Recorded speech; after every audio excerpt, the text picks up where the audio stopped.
Good morning. Good morning, and welcome to the Hootsuite Social Breakfast, our first one here in Toronto of 2017. Thank you all for coming today, and we're pleased that we have live streaming today, so we have another 2,000 people who have agreed to hook into this session. So I'm Penny Wilson. I'm the CMO at Hootsuite, and really stoked to be here because this is my hometown and because the Leafs are finally in the playoffs. Yes, go Leafs! So I started my career here in Toronto, and after 4 decades of being in tech, I really prefer to call myself a chief customer officer instead of a chief marketing officer. And, you know, with the addition of social to our arsenal in marketing, we really have the opportunity to become customer obsessed.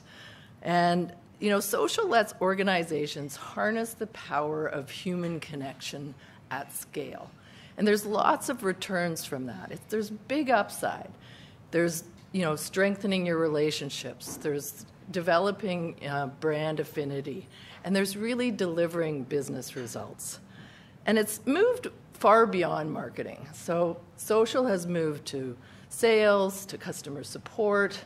It really has spread across the organization so that you can really work in harmony. You can use social to work in harmony with your customers. So up first today is Koka Sexton. And Koka is our global social selling industry principal at Hootsuite. He is a thought leader in social selling, and he's going to talk to you about social selling best practices. And then following that, we have the honor of hearing from Katya. Katya is the CMO of Microsoft Canada, and Katya is going to talk about her strategies for delivering leads and delivering business growth with social media. And then we're going to bring up 2 other social professionals, Ali, who is the manager of digital strategy for Canaccord, and Kareem, where is he? Senior digital communications officer at Ryerson University. And they're going to talk about social ROI. You know, we recently acquired 3 new companies at Hootsuite. We're growing around the world. And you're going to hear a lot about social ROI. And so it'll be really interesting to hear from them about their best practices and their perspective on social ROI. And that panel will be moderated by our very own Boker Dia. So we'll be sure to leave some time at the end for questions and some additional networking. I think there's a prize if you ask a question. So I do encourage you to all think of some questions as you go along. And really, please enjoy your morning. And I'm thrilled to be here and hope I get a chance to speak to many of you. So with that, Koka, I will pass it on to you.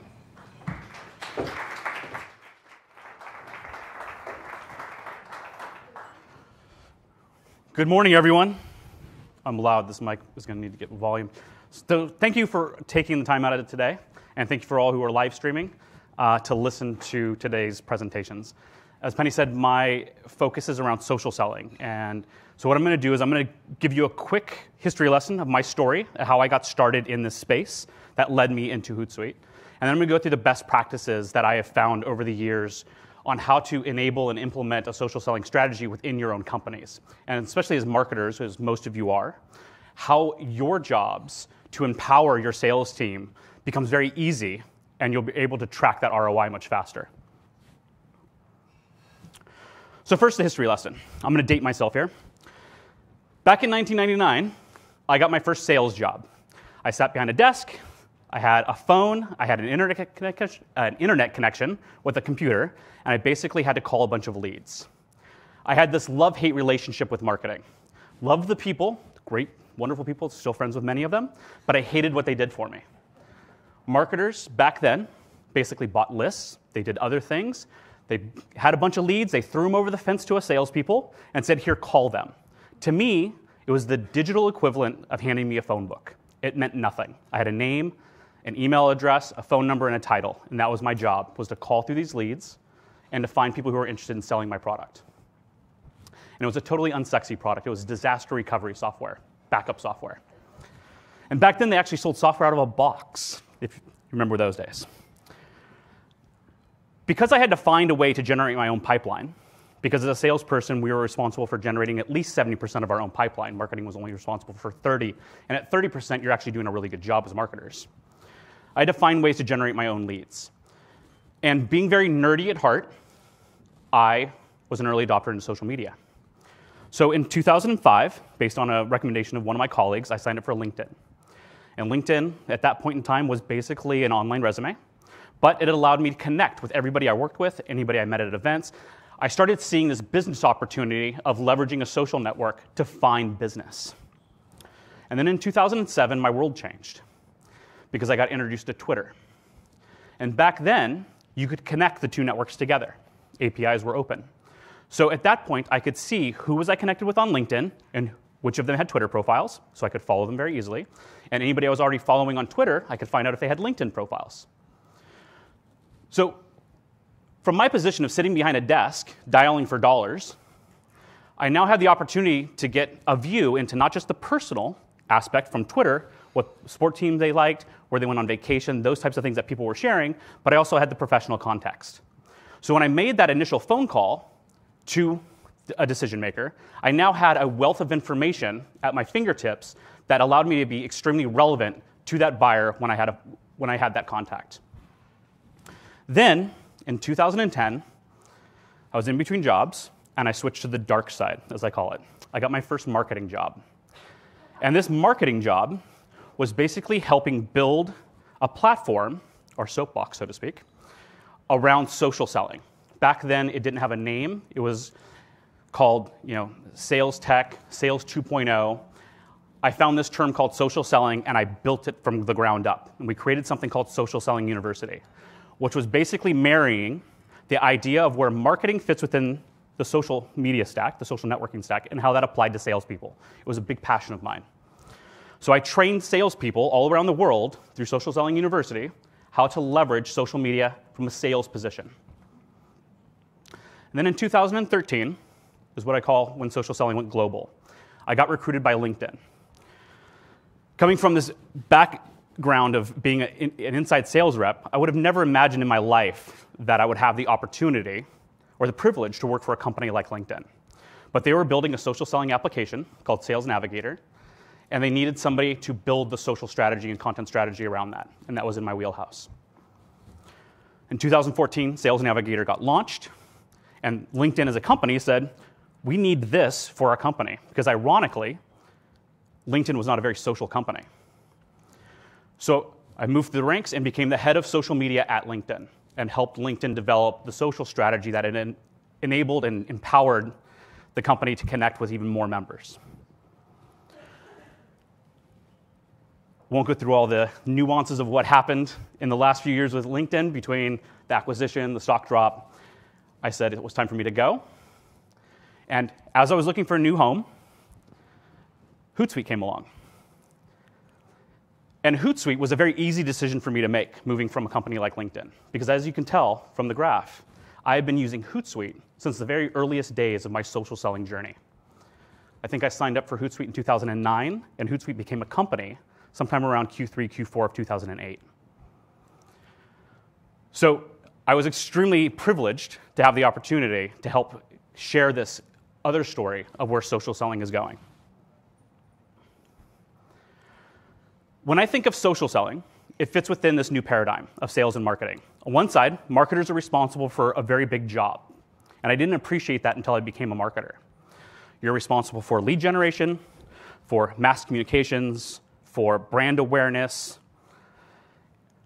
On the other side, you have salespeople. And salespeople are very good, and rightfully so, at one-to-one communications. Their role is to get into a room or to get on the phone with a decision maker and build rapport extremely quickly, get into that meeting, find the opportunity, and eventually close the deal. Marketers have always been using social channels, since they've been around.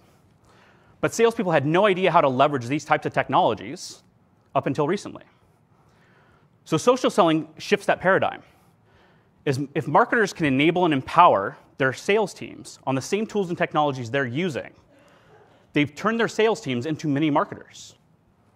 It empowers the salesperson, it helps build their professional brand, but it also leverages all the content and all the assets and all the knowledge from the marketing team and allows them to filter it through their social networks because salespeople are connected to these decision makers and they're not just sending out these email blasts. I define social selling as this.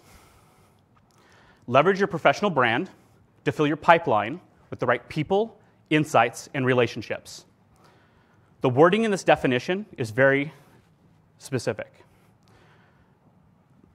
You have to leverage your professional brand.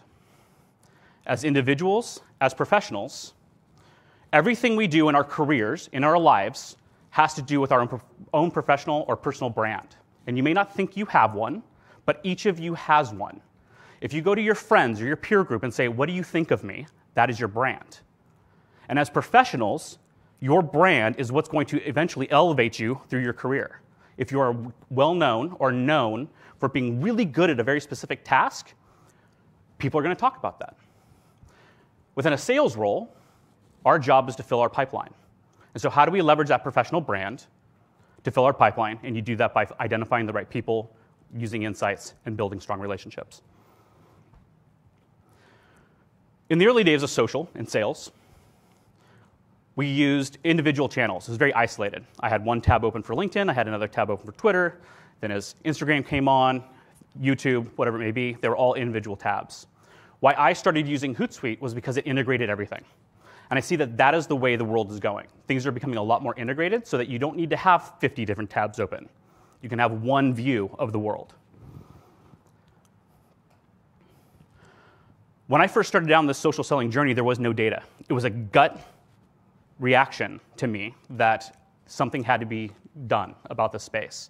There had to be a better way to find and generate leads and pipeline as a salesperson. But now, because social selling is taking over the world, all these analysts and all these other management consulting firms like McKinsey are doing analysis on this and running surveys. And we have so much more data now than we'd had even just 5 years ago. So for example, McKinsey went off and did this research survey. This was about a year ago, 2 years ago. And they found that social media and social selling actually impacts the entire business, from increasing customer satisfaction, growing revenue, increasing brand ambassadors, the awareness, people willing to recommend you. And ultimately, especially in the software space, the biggest problem that companies have is the churn rate. And they found that social media actually decreased that churn rate.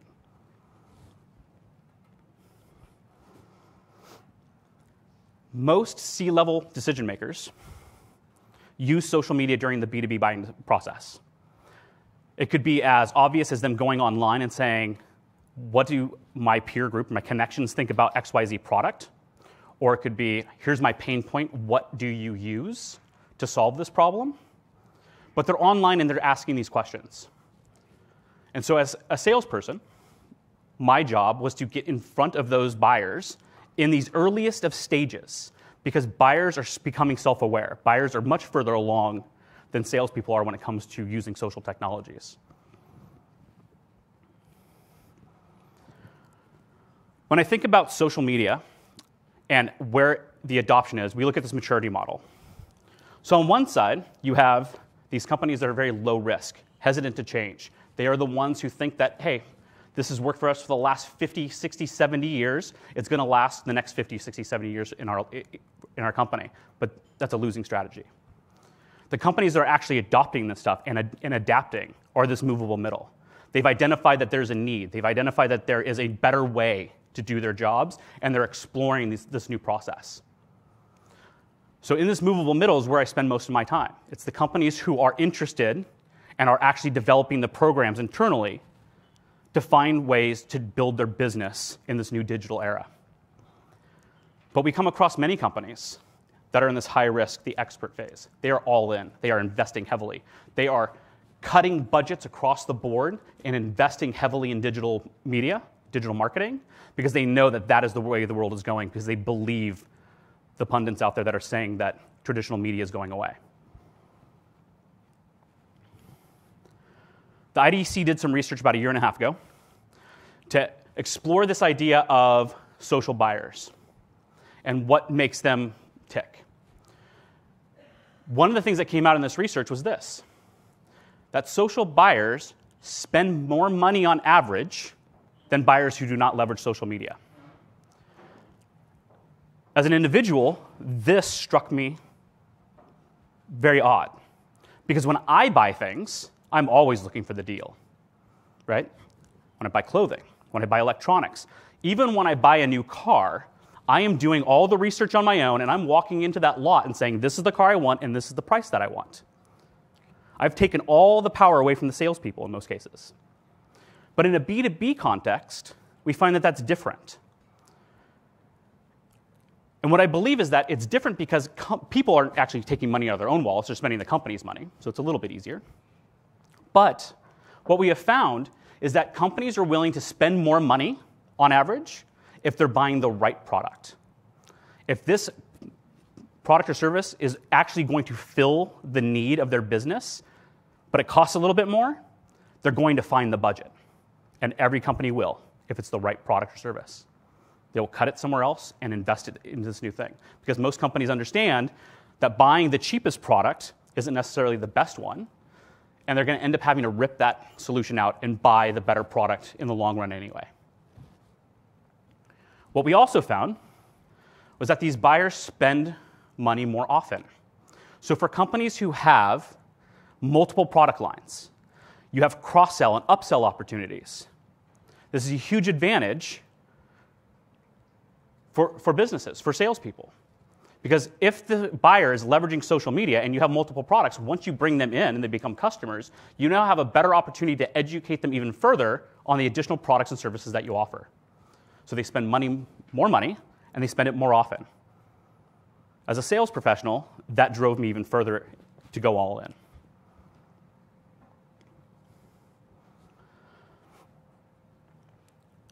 I always say lead with insights. Whenever you are trying to communicate anything to a customer, from a sales level or to a marketing level, what makes people pay attention, what makes them stand up and their ears perk up, is when you lead with an insight. What information are you telling them that they would not get otherwise? Sometimes that's internal data. Sometimes that's information that only your company has access to, and you find ways through data science or some type of analysis to say, here's an insight about where the world is going. That makes people pay attention. Whatever you do, you should never come across just trying to pitch your product. If you always lead with insights, it's always going to leave that door open, and they're going to come to you and say, tell me more.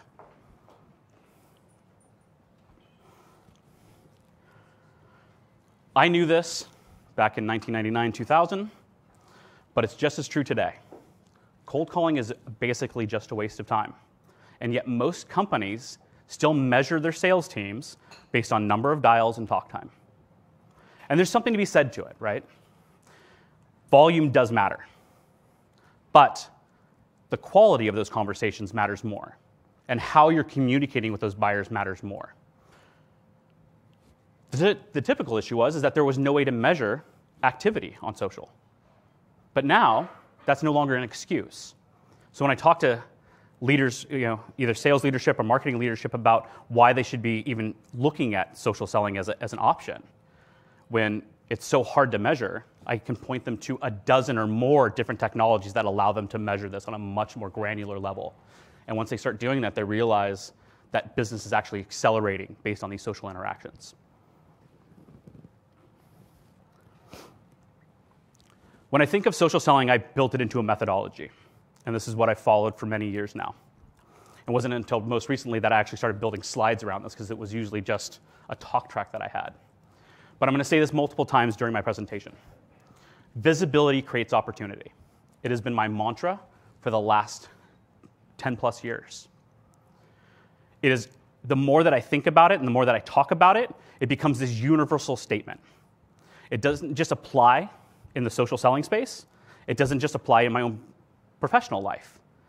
Even in my personal life, I have become to realize that visibility creates opportunity.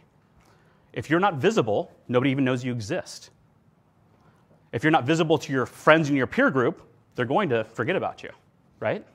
If you're not visible in a social landscape as a company, you might as well not exist either. Some of us in the room, I'm going to date myself again, remember the days when companies didn't even have websites and used to actually debate in a conference room about the need to have a website. Now it's unthinkable. So the idea that your salespeople, your employees, should be leveraging social media is even more important because visibility continues to create opportunity the more you learn how to leverage it. I try and bring this idea up of omnipresence. And as a salesperson, this was the core of it. My goal was that whenever a buyer was online and doing this research, doing keyword searches or looking for a product or service, whatever it may be, that no matter where they turned, they found my name. I became a resource for an entire industry. And how do you cultivate this idea of visibility creates opportunity? First, you have to identify your privacy settings. You have to make sure that your social networks are opened up so that you are sharing the broadest message to the largest amount of people. Stop locking everything down and trying to hide everything. If you're in sales and marketing, your job is to expand that reach as far as possible. Be an advocate. So your privacy settings matter. The next is your connection philosophy. And by connection philosophy, I mean this. Each of you should have one. And I'm sure you do, you just never identified it, is on one side of the scale, you'll connect with anyone and everyone. On LinkedIn, for example, they called it LinkedIn Lions, L-I-O-N, LinkedIn Open Networkers. They basically collected LinkedIn connections like baseball cards. They'd have 20, 30, 40,000 connections, but they were all worthless.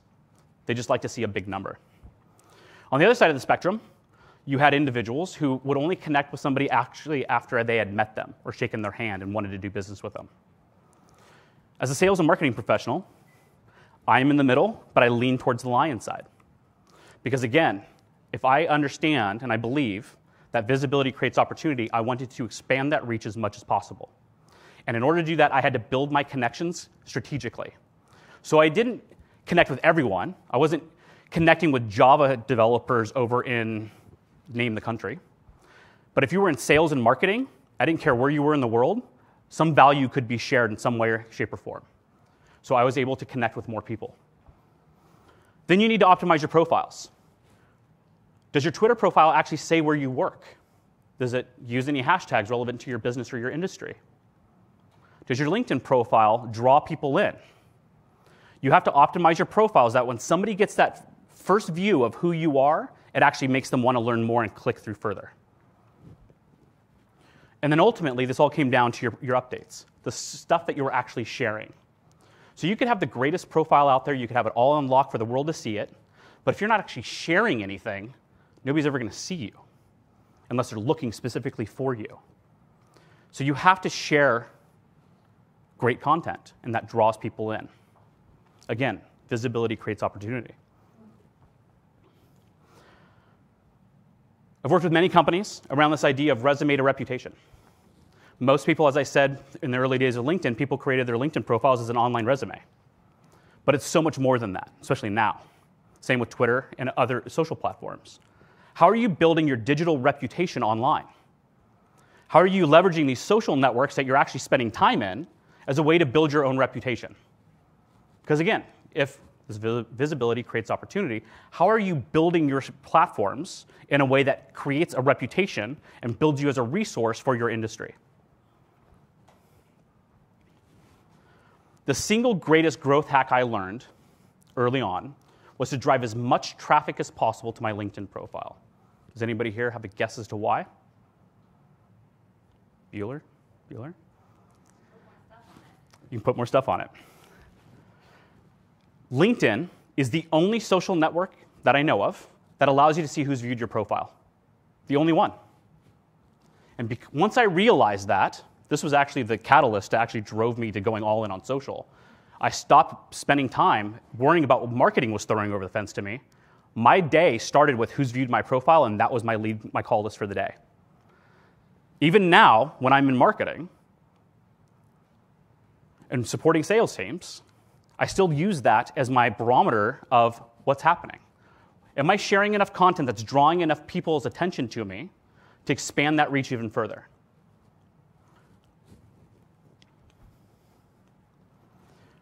Then relationships matter. As a sales professional, in order to do our jobs well, we had to build strong relationships. As marketers, that's what we're trying to do with our customers or with our prospects or the people, the audience that we're trying to cultivate. We have to build stronger relationships with them. That's what keeps them in our fold. And how do we do that? As a salesperson, what I did was I started identifying trigger events. And a trigger event is any activity that a buyer or a decision maker would have that would allow me to find an opportunity for them. So it could be as benign as, hey, they just moved companies, and now they're the CMO of this organization now. It could be something even bigger like, oh, they acquired a business, or they're opening up a new office location. Every company should know what the trigger events are that they're able to sell into. And once you identify what those trigger events are, just find ways to collect those and bucket that information. So I started creating saved searches. So I had saved searches on Twitter for streams of content, as well as on LinkedIn for job changes. I found ways to bucket all that information so that it made it very easy for me to identify and then act upon. And then ultimately, as I said, act upon, engaging with those members, the people who are actually talking about those keywords, the ones that are actually changing the jobs, whatever that may be. Ultimately, just trying to build stronger relationships with my network.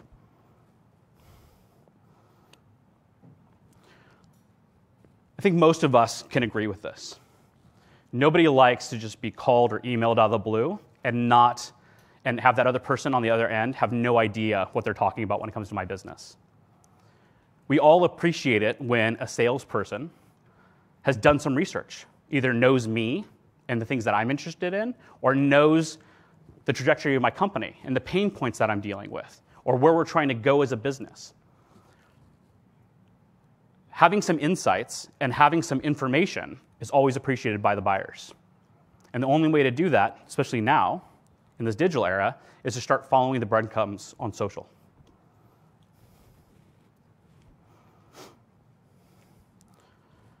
Depending on the research you read, I believe this one is from Forrester, the buying process has totally shifted over the last few years. Anywhere between 65 to 80% of the buying cycle is happening online. Information has been democratized. As I said earlier about buying electronics, buying shoes, buying a car, like all the information is in my control and not in the salesperson. I'm no longer going to a company and saying, tell me more about your product. If I can't find out about your product or service by going through your website or through some other digital means, the chances of me actually wanting to talk to you is slim to none. Because I don't want to spend time on the phone with a salesperson having to educate me on all this stuff. Like I want to, as a consumer, I want to know things on my own. So as sales professionals, as marketers, our roles is to get in front of those buyers as fast as possible while they're doing all of this research, while they're in this 72% range.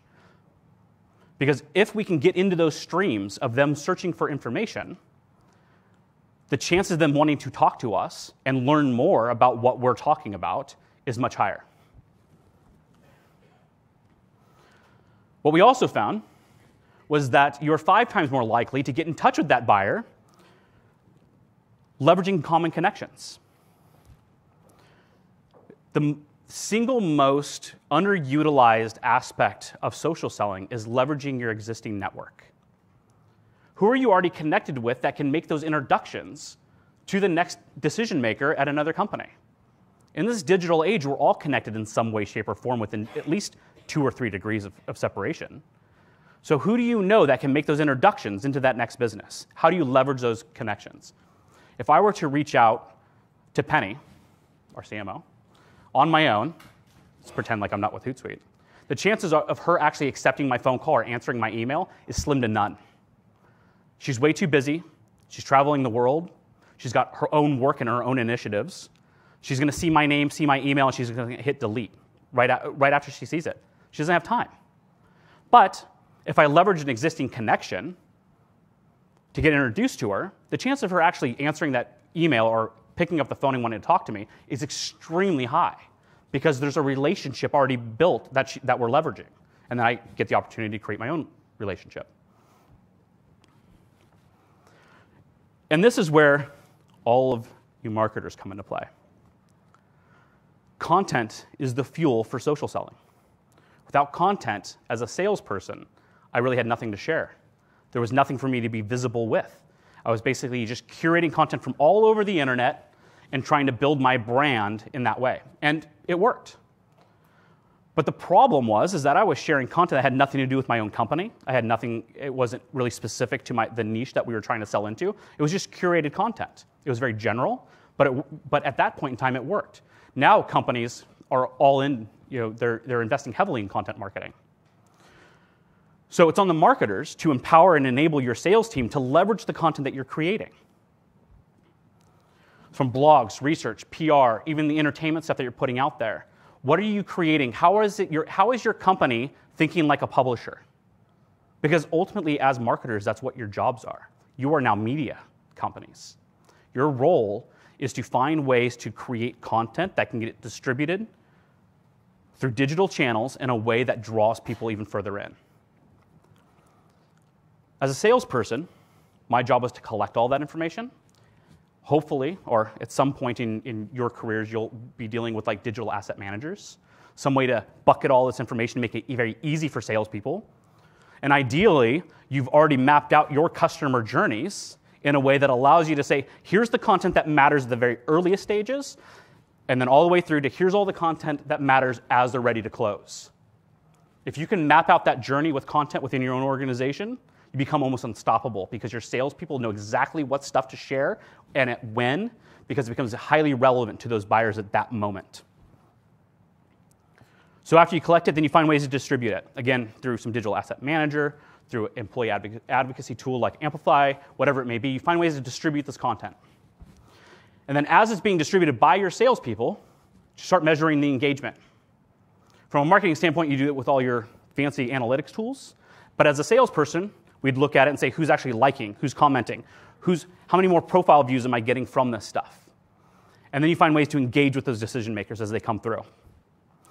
Ultimately, and this is where most companies, or most sales professionals, I won't put this on the companies, most sales professionals fail is they don't know how to take those conversations offline. They build a pretty decent following online, they get tons of engagement, but they have no idea how do they translate that into a phone call or a meeting. But that's the ultimate goal. Within content curation, I hear this excuse from sales professionals all the time. Oh, I just don't even know where to go out and find content. Well, Hootsuite makes it very easy, but I'll give you the non-Hootsuite version before I go into this. I used to come in the morning, and as I got my cup of coffee and was kind of getting ready for the day, I would be surfing the internet. And I wasn't just going on Facebook and seeing what my friends were doing that day. Like, I spent time and read any industry publication, TechCrunch, Mashable, whatever it is specifically for your industry, and I would find content and I would just share it or build it into my schedule. But again, technology is finally catching up to all of this, and now I use streams. So I have one stream with just RSS feeds. So I think I've got 30 different blogs that are in an RSS feed, and I log into Hootsuite, I see this in a stream, and I basically just schedule it from there. So I'm probably sharing things on social media right this minute while I'm on stage because I've scheduled stuff yesterday. This is where, again, this idea of visibility creating opportunity really took hold. Because if I could schedule out a week's worth of content, even if I got buried in work or called into meetings or whatever it was, I was still being visible in the digital landscape, even though I was doing other work.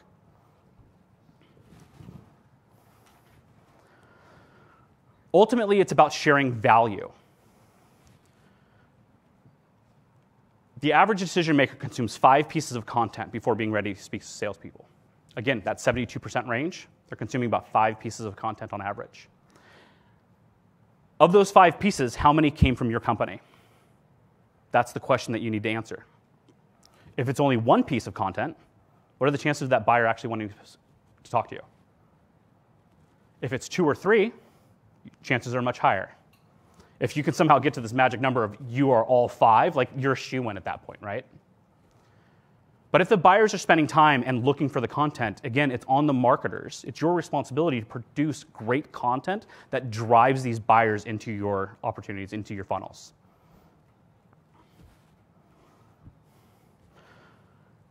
And then you want to go from online to offline. And how do you do this? Allowing you to become more focused, build social capital, and I'll define that in a second. And then you ask for the meeting, and then for the salespeople that are in the room, disqualify quickly. It is a skill set that needs to be trained on. You need to know what is a valid buyer and what is somebody who's just kicking tires. You need to learn to identify them and disqualify them as fast as possible. But first, you identify their interest. You identify their interest by any number of trigger events, by looking at your profile, liking and commenting on your stuff, retweeting your content, following you on Twitter, whatever that is. They're identifying some type of interest in you. And then you make contact. You follow them back. You send them a direct message. You retweet them.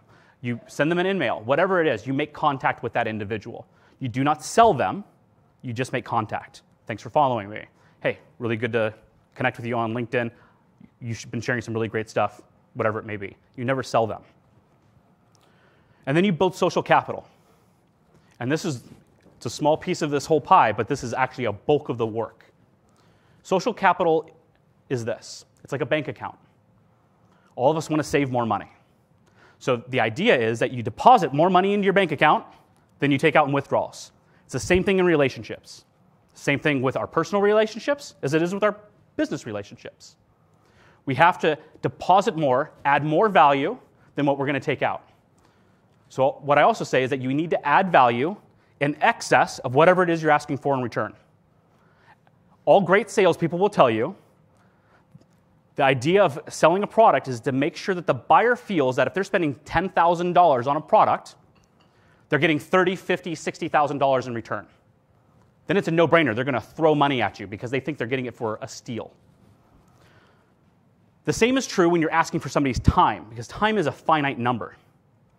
If I'm going to ask for 15, 20 minutes of a decision maker's time, I had better built enough social capital with that individual so they feel that they're getting hours worth of information from me. Always add value in excess of whatever it is you're asking for in return.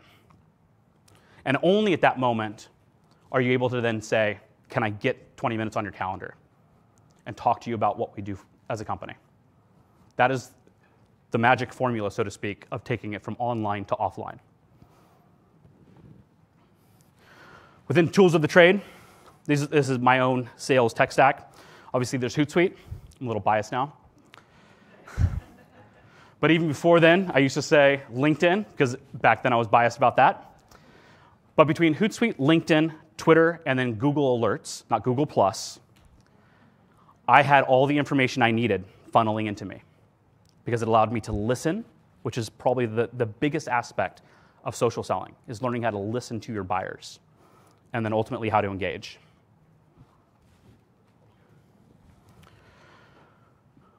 I created Twitter lists with these buckets. What companies was I interested in? Which ones were my target accounts? Who were my competitors? My customers, the existing customers, not just the companies, but the individuals on Twitter. If they had Twitter profiles and they were active, I created a list for them. And all of these were private. That means the individual didn't know that I added them to the list, and nobody could go to my Twitter profile and actually see that list either. But it allowed me to get extremely laser focused when I wanted to talk to my customers, that I could open up one list and see everything they were sharing, and I can go through really quickly, reply, give it a heart, whatever it may be. It made it extremely focused for me, because the home feed is a mess. All of the buyers, the decision makers that I'm trying to do business with, that was another list. And then I had one of just thought leaders, and that one could have been public. But it was literally just a list of all the thought leaders that I came across that were always sharing great content that I could also leverage or steal. Within status updates, I put them into two different buckets. One is use your status updates to inform your network. I say this is 80% of the stuff you should be sharing online is in this bucket. It is industry news, relevant content, has nothing to do with my company, has nothing to do with any lead generation that I'm trying to do as a professional. It is literally just making people aware that I am a resource in their industry.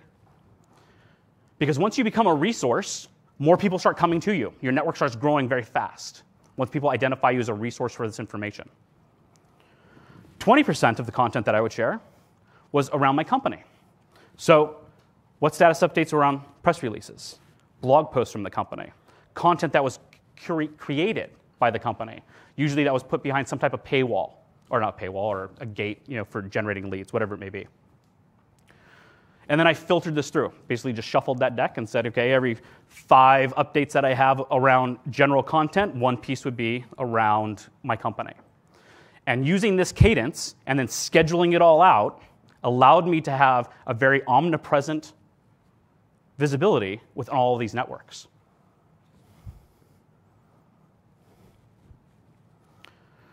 And again, I use Hootsuite for 90% of this, well, actually 100% of this now.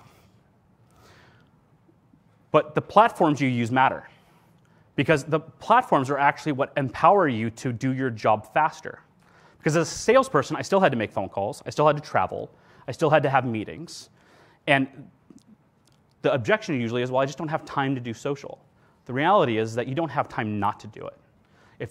As a sales professional, as a professional in general, if you're not leveraging social media to get your word out and to build your professional brand, there's 100 other people standing behind you who are willing to do it, and they're going to be the ones that accelerate their careers faster because of this activity that they have. And within the company standpoint, we have Amplify. There's other tools out there as well, but I'm going to tell you only Amplify. Your company, all of you, should be sharing this information with your employees so that I don't have to go searching for this stuff, right? It's company news. It's all the relevant industry topics that your employees would want to share also. Feed it to them, and they will share it on their own. You want to build a habit of sharing within your organization. And once that habit of sharing happens, it's going to be much easier for your employees to share the ebook or the webinar or whatever it is that you're actually generating leads from if you're already feeding them all the industry-related stuff and all of the thought leadership that allows them to build their own professional brands. As companies, that's what we need to do. We need to help empower our employees to build and leverage their own professional brands. So daily, this is the activities that I recommend. Read news from your assigned accounts.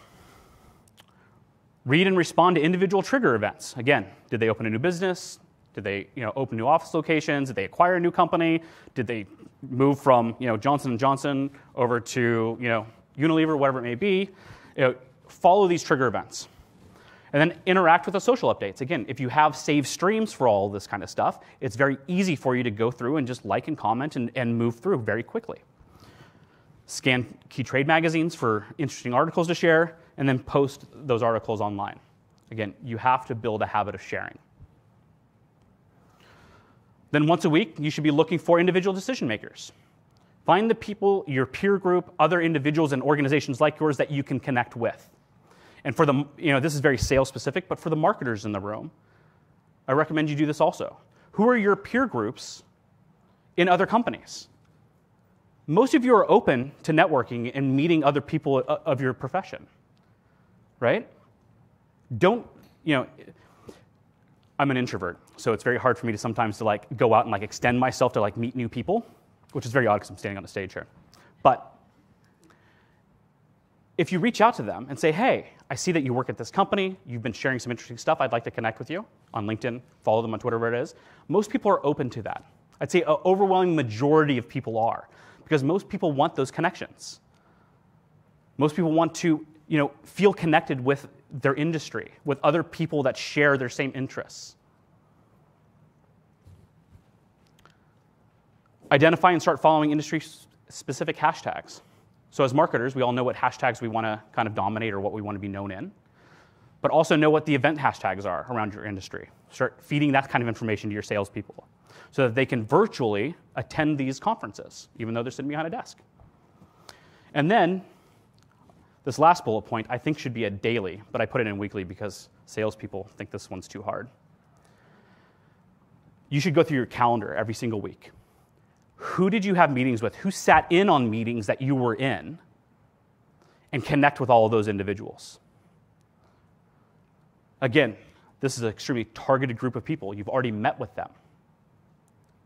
Build your network strategically. Start connecting with these individuals, and you can have follow-up questions. If nothing else, you can at least find ways to build your network and find new ways of leveraging connections and building those relationships to find new business. And I believe that is it.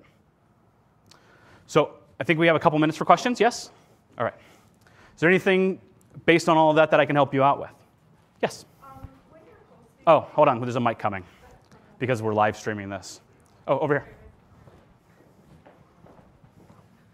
Hi, my name's Kimberly Pasco. I'm with Thomson Reuters. And my question is, when you are posting things, ideally, obviously, through your Hootsuite, what times would you suggest for scheduling content? Do you have any statistical data that suggests times? Two-part question. I'll give you a two-part answer. Okay. First of all, Thomson Reuters is probably one of the top 5 companies in my mind when I think of leading the edge of social selling. Your company is really far ahead of this, I believe, right? We're trying. You're trying. Well, no, you are. I think in my earliest days of standing on the social selling soapbox, Thomson Reuters has always been right along there trying to figure out how to do this. So the question was, what are the best times? And is there any data to back this up? My response to that is going to be somewhat half-assed here. First off, I say that you should post at a minimum, bare minimum 4 times a day. And some people get aghast when I say that because they may share once a week. No, at minimum 4 times a day. You want to get people during commute hours because they're sitting on trains, they're sitting in traffic, whatever it is, they're scrolling through their feeds. That's one time. 2 times in the day, so one other time in the morning, like around maybe 10, 11 o'clock hour, some other time after lunch, and then again in the commute hour. Those are your 4 times at a minimum. I post on almost a 24-hour clock. So every 2 hours or so, I'm sharing something on some social network somewhere. But then again, I'm an anomaly.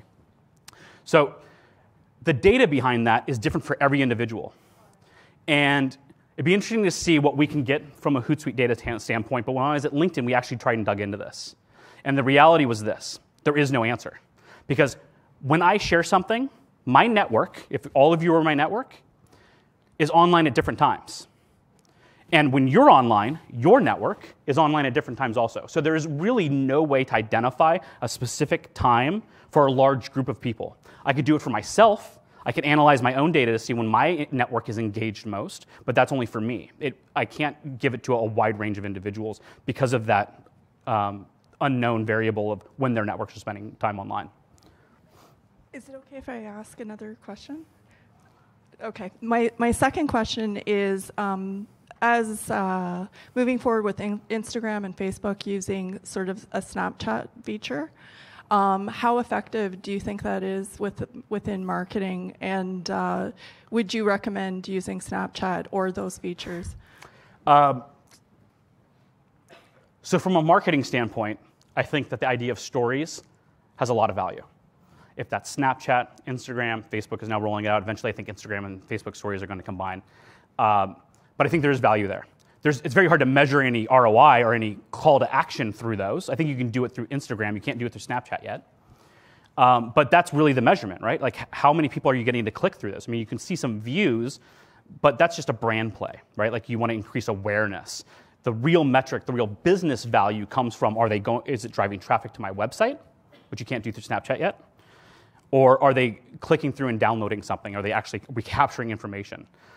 I think that those technology, they're still fairly new, this whole idea of Instagram and stories. Like, eventually, they're going to figure this out and build this into their platforms. So I think that if you're already invested in that or you're exploring, you're in that movable middle, you should be exploring that space. If for nothing else, just to continue another platform to get your name out there. All right? Thank you. Look at that. You got an alley. Yeah. Hi. Oh, hi. So with my company... First, your name? Taryn. Taryn, okay. Yeah. So I work for an aesthetics company, and I'm actually in charge of social media and lead generation on social media. So we have to equip our sales team for social selling, but it's quite new to our company. And to be honest, I would say our sales team isn't quite prepared to get there yet. So what type of advice do you have? Is that a polite way of saying it? Yes. Okay. So what type of advice do you have for marketers to better equip their sales team when they're just starting out in social selling? Okay. Let me ask one clarifying question to that. And again, that's the salesman side of me. The reluctance, is it because they don't know how, or is it because they're not digital natives, and they're just not really sure about the whole social space? Because there's two actual solutions to that. It would be both. We have both? people on very different Okay. ends of the scale. So for the digital natives, for the individuals who are already social in many ways, they just don't know how to apply it to business, you just need to educate them. You need to help them understand what that business value is, especially when it comes to the younger generation, or I'll say digital natives, because I don't want to make it an age thing, because there are many full-on adults that are better at this than the youngsters. You need to find ways to empower them and let them know that by doing this, here's the benefits you get from it. And again, it's building their own professional brand. If they want to have jobs 5 years from now, 10 years from now, it's going to be extremely difficult to get a new job if that HR person or that hiring manager or the boss can't go online and do a Google search and find out what this person's all about. Your resume is going to be a piece of paper. Your digital reputation is what's going to propel you through your career. So for the digital natives, that's a very easy conversation to have.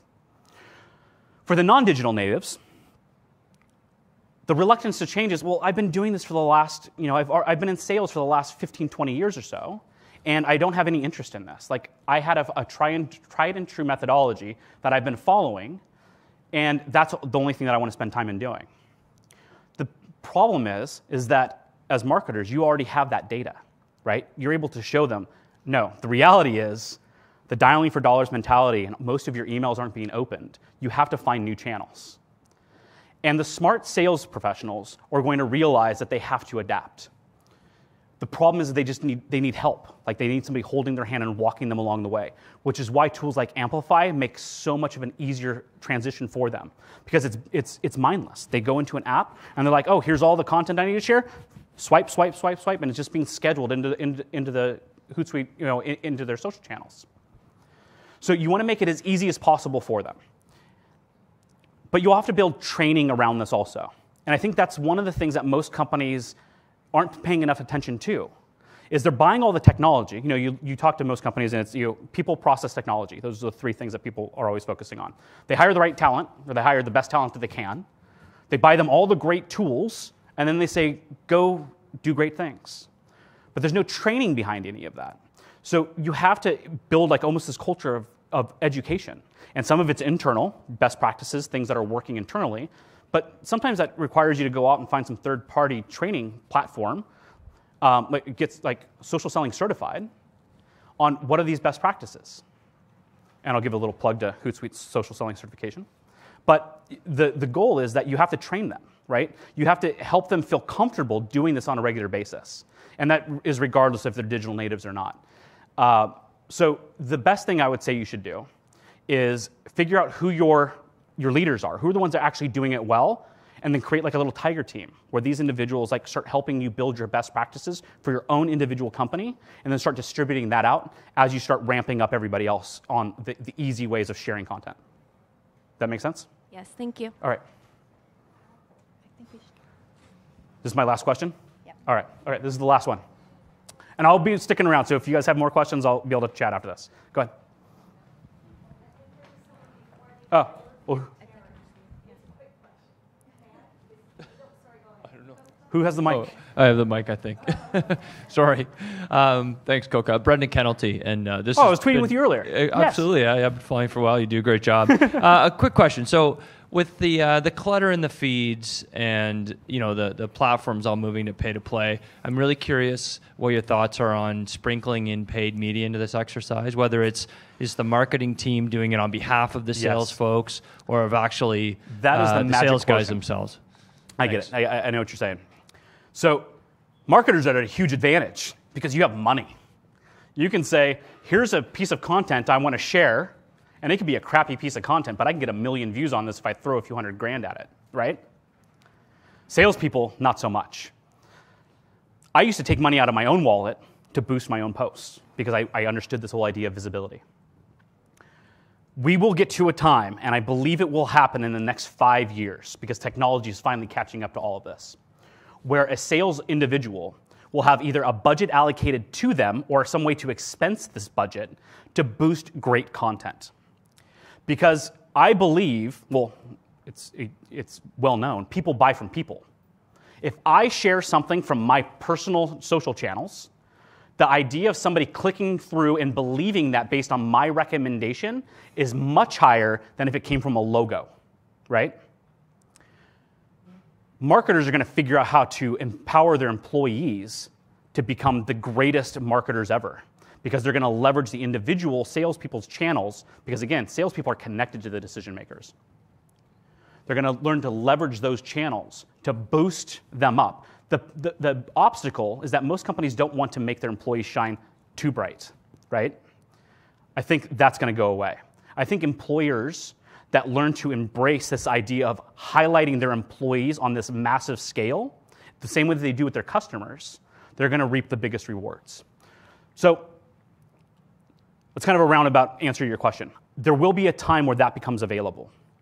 I think that some companies are, well, I already know, some companies are already exploring this, and I've talked with a few that are trying to figure this out, and they're usually expensing it in some way. But technology will get to a point where, as a marketing leader, I'm able to say, you know, salesperson 1, 2, 3, 4, 5, here's what you get, bam, bam, bam, and they get to figure it out on their own. All the way down to the analytics piece of, here's the right stuff that you need to share, and then we're going to boost it for you. We'll get there as an industry at some point. That was an excellent question. All right, with that, I'm going to be here. I'm also, I'll be around the rest of the day. So if you have any other follow-up questions, I'll be happy to answer them for you. If not, you can connect with me on Twitter, connect with me on LinkedIn. I can answer many questions that way also. But again, thank you so much for taking your time today to hear me talk. And then we're going to go next to Katya.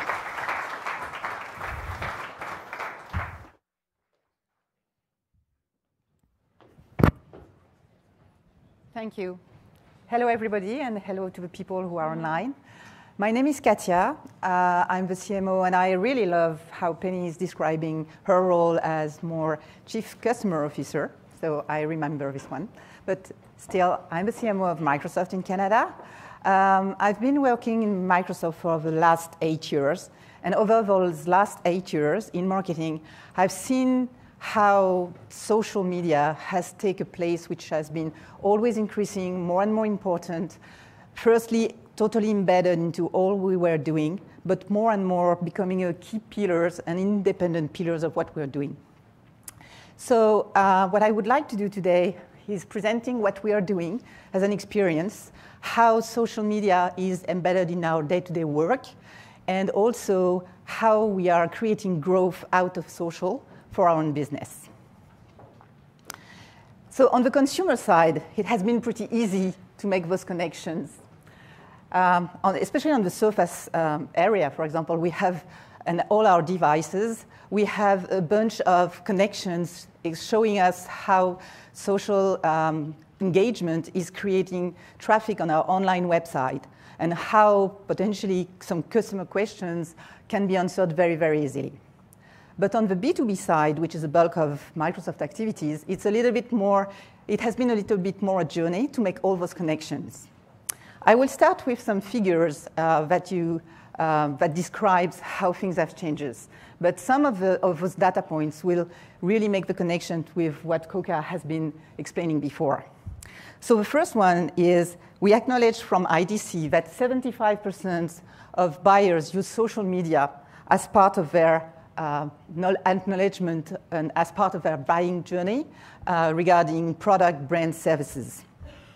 And there is another thing which is very important is that 2/3 of our journey globally is done before they are willing to engage with a seller.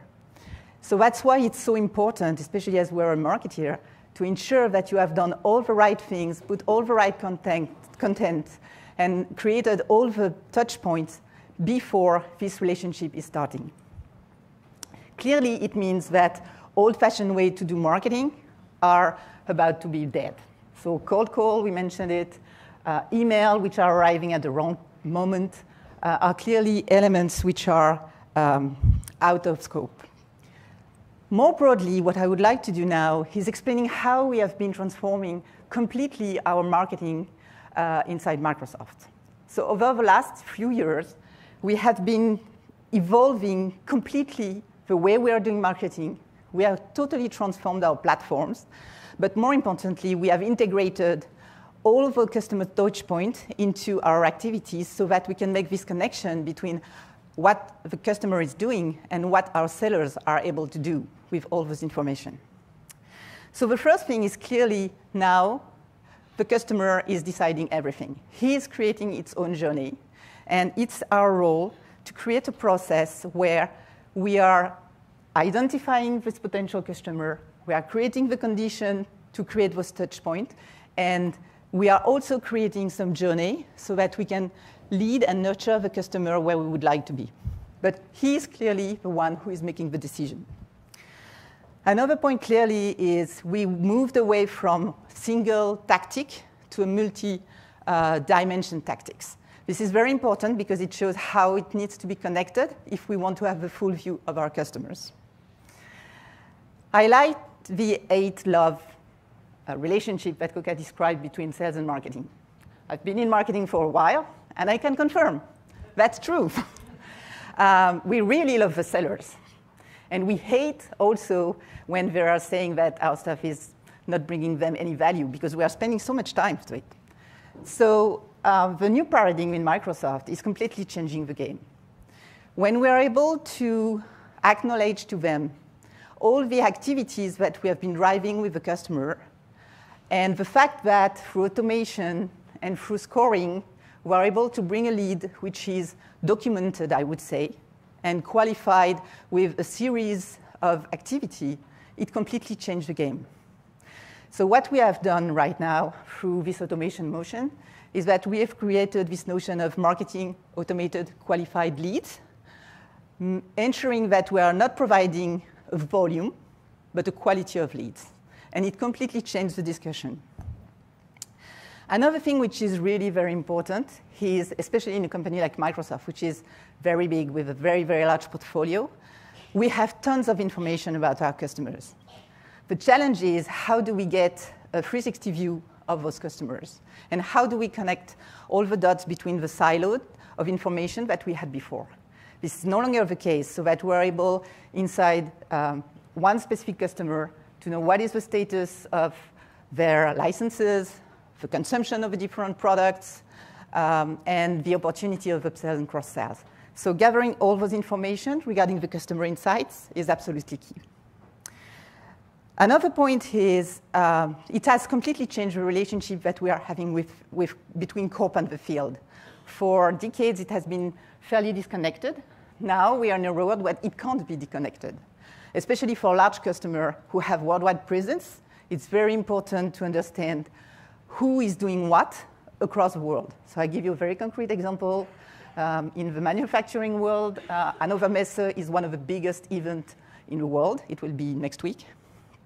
And it's very important to know that some Canadian customers are going there because it will help our sellers here to have a more fruitful discussion because they will be able to speak about the solutions that their customers have been exposed there and make the connection in the next discussion. Also, as we move into a service world, marketing is not only aimed to identify a lead, close the lead ideally, but also how do we make sure that we create this ongoing customer relationship which will ensure the satisfaction of the customer and creates all the opportunities for upsell and cross-sales in the future. So it's not a one-off relationship. It's really a long-term relationship that we are creating with the customer. All of this is only possible if you have an infrastructure and if you have the tools which are connected all together, so that we have this connection between all the activities that marketing is doing and all the activities that the sellers are going to be able to do based on this information. I will go deeper into the social media. So you've seen the full transformation that we have been doing. Social has been completely embedded into this transformation. First of all, the game has completely changed. And I think we've spoken a lot, but it's now clear that information is accessible everywhere, on any device, anytime. And also, all this automation has created the opportunity to acquire those customers' prospects at a lower cost. Our customers want more. I mean, as Coca said, they deserve, but they also expect that when they are meeting a seller, this person knows a lot of things about you, so that the discussion is straightforward, so that it's focused on what they need and not something which is not relevant for them. The personalization is also something which is absolutely key. When personally I receive an email saying, hey, Katia Ho. Katia Ho is my alias. It's very, very annoying. I don't like it. That's it. So it's exactly the type of reaction that people expect. They expect that we know who they are, what they do, and we provide the information that they want. Our marketeers has to evolve, and we have made a lot of transformation as far as our profession is concerned.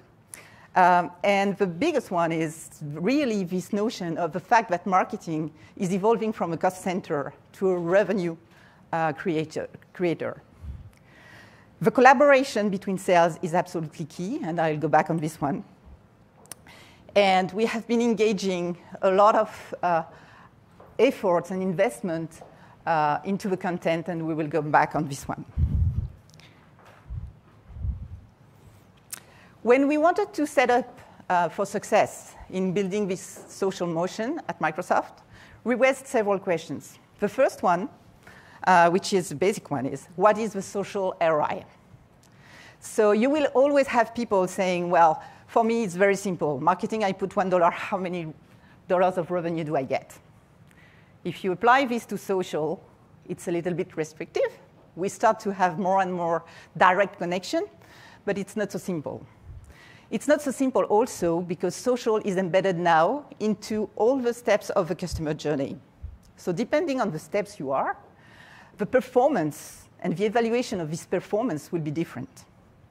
So that's the first point. And it's very important that we align on which are the KPIs that we want to look at. The second question was about the infrastructure and what we wanted to build. I said earlier, I think the biggest theme here is integration. How all the tools you have are integrated with the rest of the tools that your company is using so that you are able to track the performance of what you're doing end to end.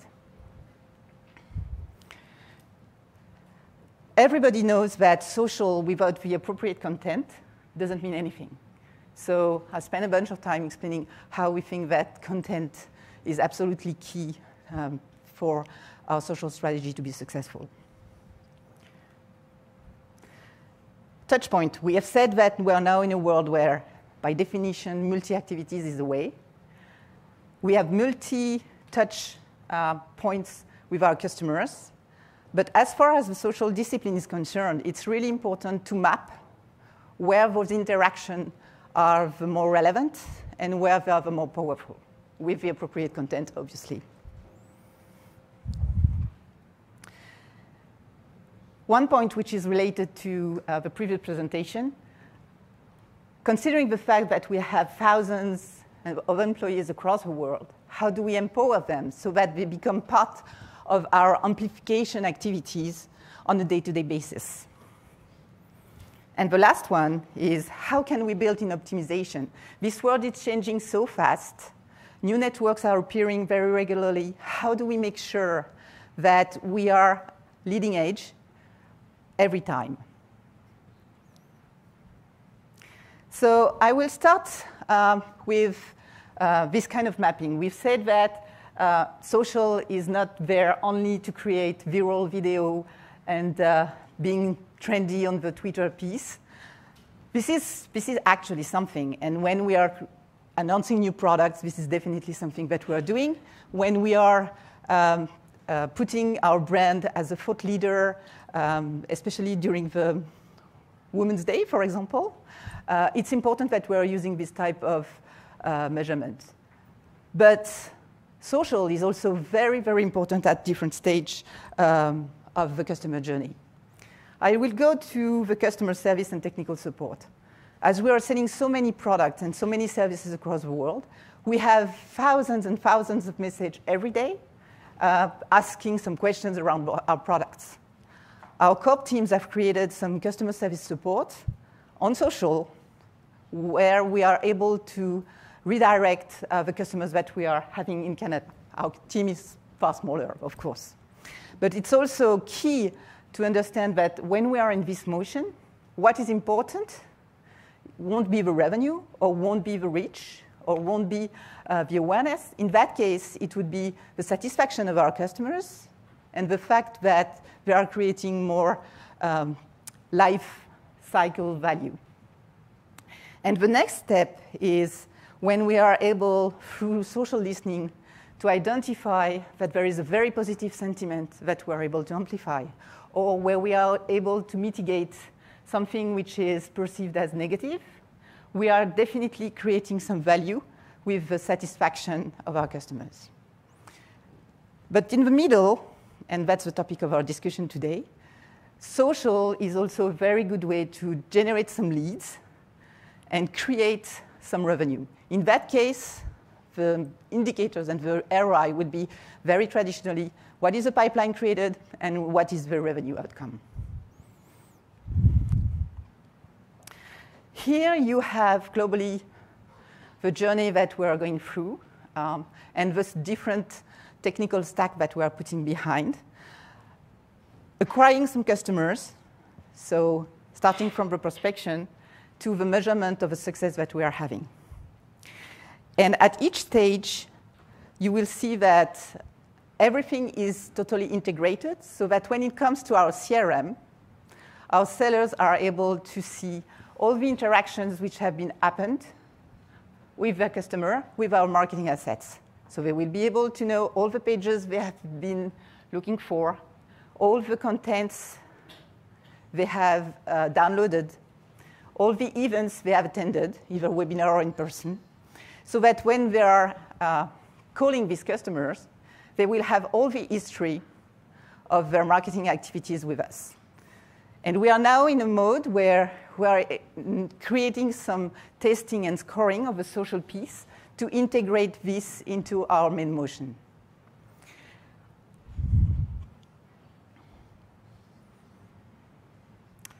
Let's go to content.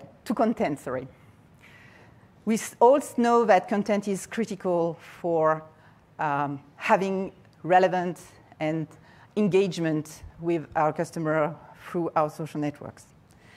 We have slightly different experience. And before even entering into a gated content, we have acknowledged the fact that people most of the time need between 4 and 6 interactions before they are willing to provide their names and emails and everything like that. So it's a little bit ahead of the sales relationship.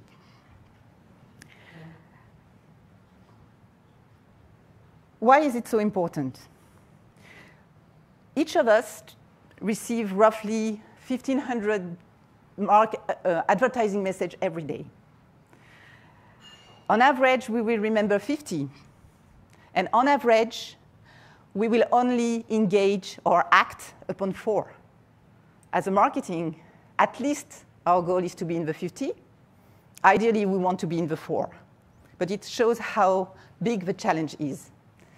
And it can only be done through a relevant content. And we have some of the learnings that we have taken from our experience is that you need to make some big bets. And creating the content which is related to this big bet in a very consistent way. Once you have this content, you have tons of ways to display this content. So this is just a bunch of it. I will provide an example which is very compelling for us. You know that Microsoft is positioned as a trusted company. Security is something which is absolutely key for us. We have invested more than $1 billion in our products, in our teams. It's absolutely important that when so many companies are going into this digital transformation, they can do it safely and with tons of security. This is a bet that we have, and we know from social listening that it's a topic which is absolutely important for all the decision makers when they are thinking about their digital transformation. So what we've done is that because it was a bet, we have created one piece of research last in October that we have used in a tons of ways. So we have made the amplification, we have used the PR relationship, we have used the influencer, we have created an infographics, and then we have used the same content, I would say, into all our assets, on our websites, on our blog posts.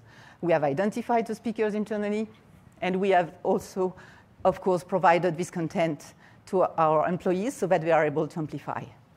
What I'm saying is that we could have had an approach very dispersed because we really have a lot of things to say. We have decided to focus on globally one piece of content that we have declined across the board. Another point that we have discovered clearly, and it's more and more the case, is that social is more and more anchored on paid social. So we are using the tools provided by LinkedIn, Twitter, Facebook to amplify the content where we see a lot of success. But it's absolutely key that when we are identifying that gated content is working pretty well, we're able to amplify it through social paid. Another thing that we are doing more and more is creating some pools that we are able to gather. And when we have identified some people with the same type of interest, over time, we're able to retarget those people and create more leads and more business. On social selling, this is also something where we have been invested for a while, before the LinkedIn integration. And we have also a few learnings. So the first thing is, by definition, you need to equip your sales force with the right tools. Well, in our case, it's LinkedIn Sales Navigator. But it's important that they have access to the platform to be able to create their own brand. And also that they understand all the benefits that they can bring, then they can take out of this transformation. Because it's really a transformation for them. And that's why the second pillar is so important. Without readiness, without coaching, without education, it won't work. I mean, we've made several pilots. You have the digital native, but it's not the majority of most of the company. You really have to take the others hand by hand and show them how to do it. And the third piece is not only how to do it, but you also have to provide them the content. And that's where we are making the connection, especially in marketing, because take again the example of the security piece. We have this content. So it's pretty easy to feed, I would say, our sales force with this existing content, just showing them how they can amplify it with their own contact and create this relationship with their customers. And the last point, which is very important for us also, is making sure that they know how to track the success of what we are doing with social selling and being in a position to provide a clear ROI. And in our case, it's more than several millions for the Canadian subsidiary, which is coming out of social selling piece. And out of the pilots that we have been doing last year, we have very fair outcomes in terms of comparing the social seller to the non-social seller in terms of their performance. Clearly, their revenue is better, and the size of the deal, on average, is also far better. When you've done all of that, you're not done. Because every day, things are changing. And if you want to be constantly optimizing what you're doing, it's very important that you keep the momentum all the time to assess what you are doing. So each operation that we are doing, as I said earlier, you have to align on what are the KPIs that you are going to follow. And you've seen that along the customer journey, those KPIs won't be the same. And over the time, those KPIs might change also. So it's very important to be constantly sure that we have the right KPIs aligned with the objective, the business objective that we're having. The second thing is making sure that we always allow some time and some budget to be in a position to make some tests. Because things are changing very, very fast.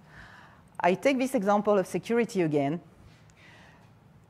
We have tested several local messages versus what Corp was providing. And in fact, the research was a local messaging compared to other messaging that we were receiving from Corp. And we have clearly acknowledged the fact that it was better performing. And so we also identified the keywords which were working better than others. So giving us this constant capability to learn new things, change, adapt, being very agile is absolutely key. This is the last one.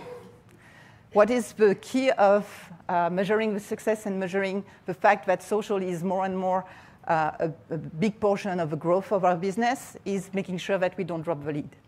As I showed you, because our platforms are totally integrated, and because in our CRM we are able to really see what are the actions which have been taken with all the leads, we are in a position to monitor what we are doing, take the correction actions.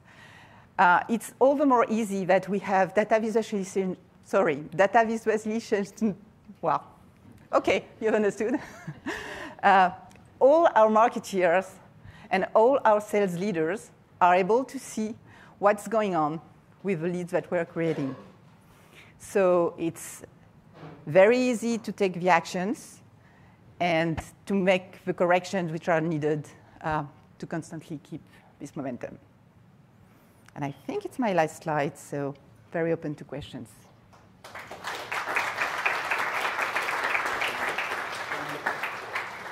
Yes?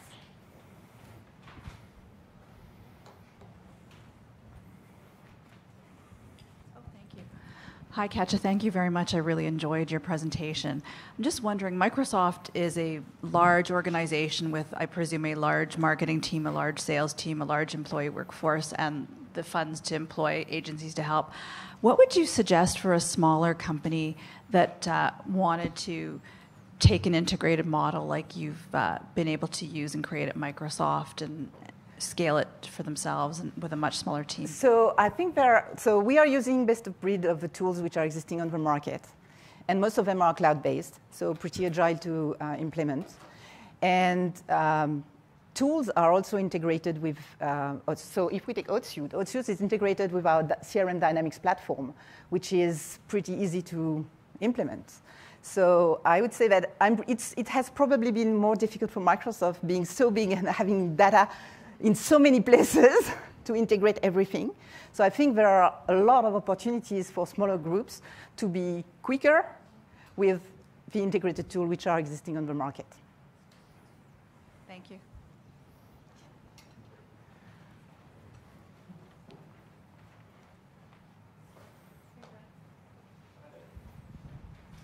Hello? Oh, there we go.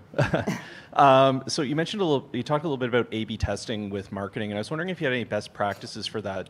Something that I work for the government, so we don't tend to have huge budgets when it comes to that sort of testing and message track and whatnot, but we really do like doing that to sort of figure out what the best way to talk to people is, the way that people are talking about things. Do you have any best practices around like the A/B testing portion? So I'm not so sure that A/B testing is mostly a question of budget. From my experience, it's more a question of time. So making sure that we are forecasting, that we are integrating this A/B testing into our plan and being very clear around what we are going to test. So if we want to test that this word is working better than this word, it's not a lot of money, in fact. It's more being very planful around what we want to do and making sure that it's embedded into what we are doing and that we will have the means to get the learning out of the test. So it might be interesting also to identify, based on the different objectives that you want to test, the ones where you might need some money, and the other test where it's more testing how organic is working, for example, on several messages. But the experience I have is really plan the A/B testing rather than, because most of the time everybody is going very quick, and most of the time we don't do it because we just don't have time. If it's part of your regular rhythm, and if you make sure that you know what you want to test, and you put in place the right KPIs to make sure that when you make this test, you have the correct learning, So in that case of security, we tested different messaging. So cybersecurity is less reasoning than cyber attack or cyber threat. So, wow, it's just a learning, very basics. This one didn't cost a lot of money, for example. Hi, I'm Kimberly Pascoe from Thomson Reuters, and my question is, you mentioned that Hootsuite feeds into your CRM system. What is the CRM system that you're using, or did you say that? So the two products are integrated. Oh, yeah. Our CRM system is Dynamics. Okay. Microsoft Office 365 Dynamics. Of course, yeah. And also, my next question is, at Microsoft, have you had to implement social media policies with your salespeople if they're using that? So we have social policies for sure, because it's very important that every post is compliant with different rules all across the world. We need to make sure that it's compliant with our brand value. So the basic rule that we have is that each post needs to be approved by an FT member of our organization. So that's one.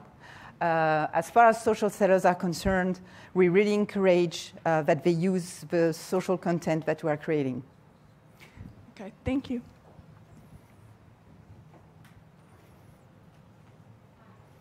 Can you hear me? Yeah. Okay. Hi. My name's Andrea. Thanks so much for a lovely presentation. I have a question around your coaching and training in the digital aspect. So as we know, it's very simple for people to go on training courses. And I'm just wondering, have you had any thoughts on solutions for the critical thinking component that's essential to actually make campaigns very successful in the digital sphere? Because that's the piece of the training which I think is key to success. So we used the same tips in terms of identifying some champions in the different seller teams. So when we are able to identify somebody who is very good at using social selling in a team, empowering him to extend his knowledge to the rest of the team is one. The second one is try to stick the readiness moment with real moment in your organization. So if, for example, you want to amplify a specific content or you want to drive attendance to a very, very big event, use the readiness with all the people you have to make real exercise, I would say. So let's say we have this event which is coming on, we are making this readiness, so this is the content that you should take. Here are the people that you might identify in your organization to make sure that they will be the right person, and how do you create the relationship.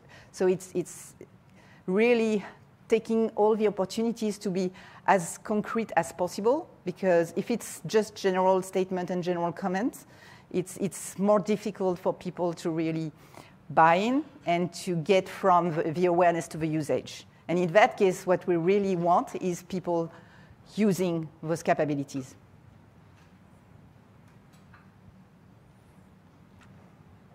Thank you. I will be around too, so if you have any questions, very happy to answer. Thank you.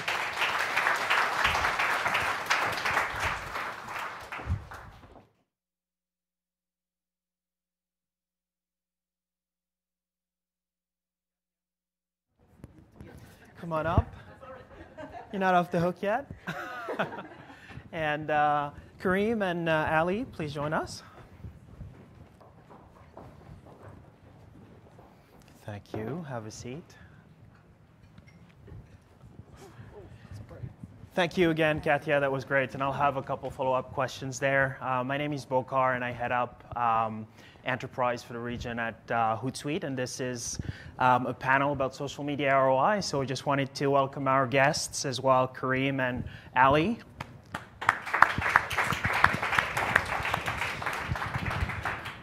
We'll start with some quick introductions. Tell us what you do. And here's my opening question in the spirit of the playoffs. If you had to pick one team and one team only to win, would you pick the Jays, the Leafs, or the Raptors?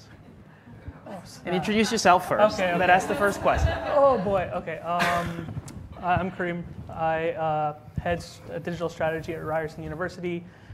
for recruitment, admissions, and customer service. And I run a boutique digital agency called Splash Effect that helps brands scale their digital communications as well.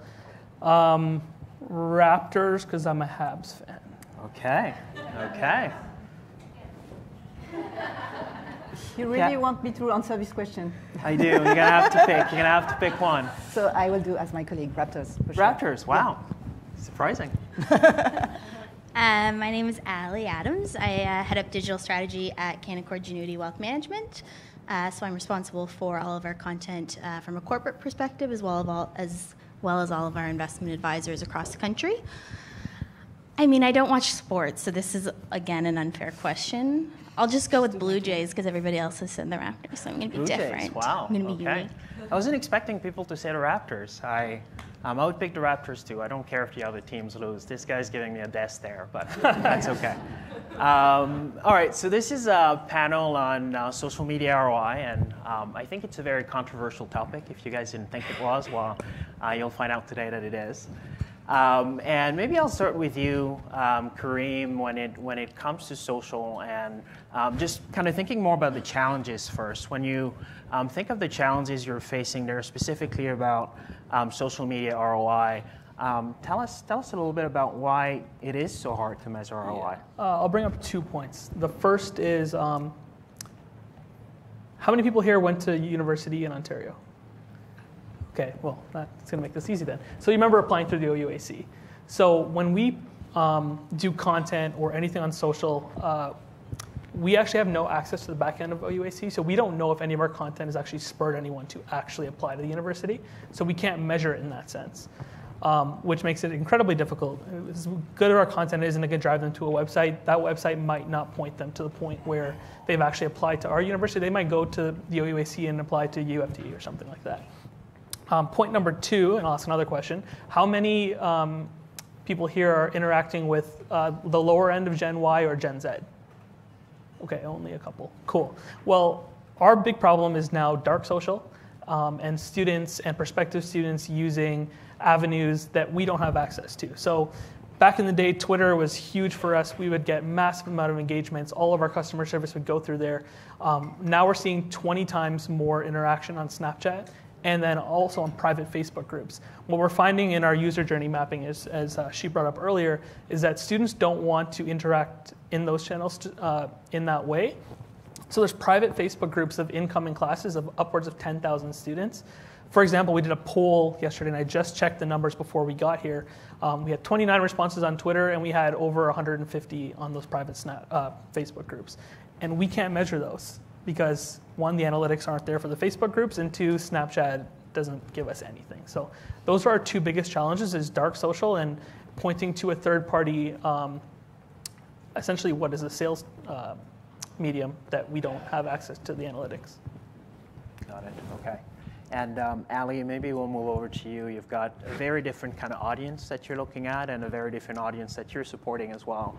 What is that answer for you? How is it different for you? So I kind of take a strong stance that I don't believe in measuring social, mostly because of the business we're in. So we're in a very relationship-based business. One of my advisors is here today, and I'm looking at him as I'm saying this. Hi, Bob. So their sales cycle is not like selling a product. It's not like saying, I invested $1 in a tweet, and I expect that it's going to sell a computer or a Surface. It doesn't work like that for us. It's a very long sales cycle. It's multiple touch points across multiple different channels, whether it's phone, email, in-person meeting with your children, doing a discovery process. There's so much involved. So I think to measure social is a bit of a dangerous path to go down. For us, we view it as a cultural agent and a reason for change and just a medium of communicating with our clients and empowering our sales force to communicate better with their clients. Okay. I'm just thinking about Katya. So you mentioned that marketers should double down on ROI.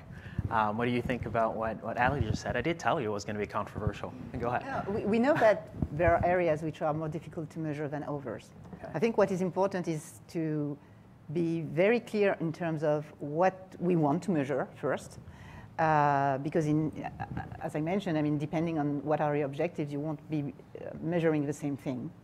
And there are some moments where, as you said, it's difficult to identify exactly what we have been doing. But technology is going very, very fast. So it doesn't mean that today, if we are not able to measure it, tomorrow we won't be able to measure it. So it's being in a very vigilant position to identify what we could do and also get prepared for when it comes. So for example, today we are testing the fact that we are able to score some some social engagement into our global process. So this is something which is new. And as you said, I mean, it's contributing to the rest, but we are not able to measure yesterday. We are testing right now. Tomorrow, we are very confident that we will be able to measure it. Got it. Okay. So I guess there's pieces where there's attribution issues, right? There's, you know, to your point as well, Karim, there's areas that you can measure, there's areas that you can't.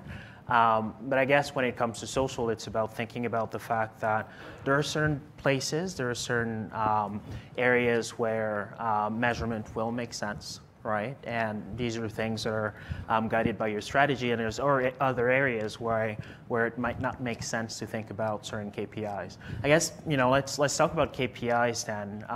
Maybe back to you, Katia. When you think of KPIs for Microsoft, there's a lot of different places you could go. How do you think of those KPIs, and how does that cascade down to social, or how does social fit under that piece as well, similar to some of the pieces you're describing today? So we were speaking about lead generation. So in that case, I mean, our KPIs are very basics. I mean, it's the pipeline generated and the revenue that we will get in the end. Today, we are going through what I described in terms of marketing automated qualified leads. And we know already that it's the results of the multi-touch activities, just because, I mean, it's a scoring moment. So we are scoring the engagement with emails, we are scoring the gated content which has been downloaded, we are scoring the events, and we are now in a position where we want to score the social media as well. So as far as lead generation, I mean, the end state will be always the pipeline. I'm not speaking about the other areas that we have mentioned, but in that case, it will be this one. And in the customer journey where we have so many multi-touch points, we already have some learnings that social media is very good at creating the awareness, engaging through events. So we are not that confident that making a direct link to gated content is working well. But for sure, we want to be in a position to create a score and embed our social activities into this end-to-end marketing automated qualified leads. Got it. Okay. And Karim, you're dealing with students, right? So we've got a different funnel, or do you even think of a funnel? Is that? We do. So touch points are huge for us. We do user journey mapping, but what we find is that we do touch point measurement of when they come on campus, and they put that out on social. It was a lot easier when they used Twitter a lot more. So what we did is when they went to the university fair, they would tweet about that, and we would tag them on our system. If they came to an on-campus open house, campus tour, and then starting in like February, March, April, they'll start tweeting that they've got accepted to Ryerson. And then they've accepted their offer. So we can actually measure if they had 2 or more touch points in person through identifying on social, they had a certain percentage of actually coming to the university.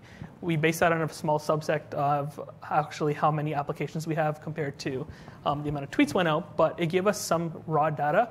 And it'd be great if we can register everyone on before they come to an open house, but when there's 9,000 kids coming on campus and 20 staff trying to register that many is just not feasible. So we use social as our sort of measurement tool in an informal way. But touch points are pretty much our biggest biggest measurement tool for that. That's interesting, because you're almost saying that there is social gives you another avenue to be able to actually measure touch points, because you can measure it when they're signing up and other places as well.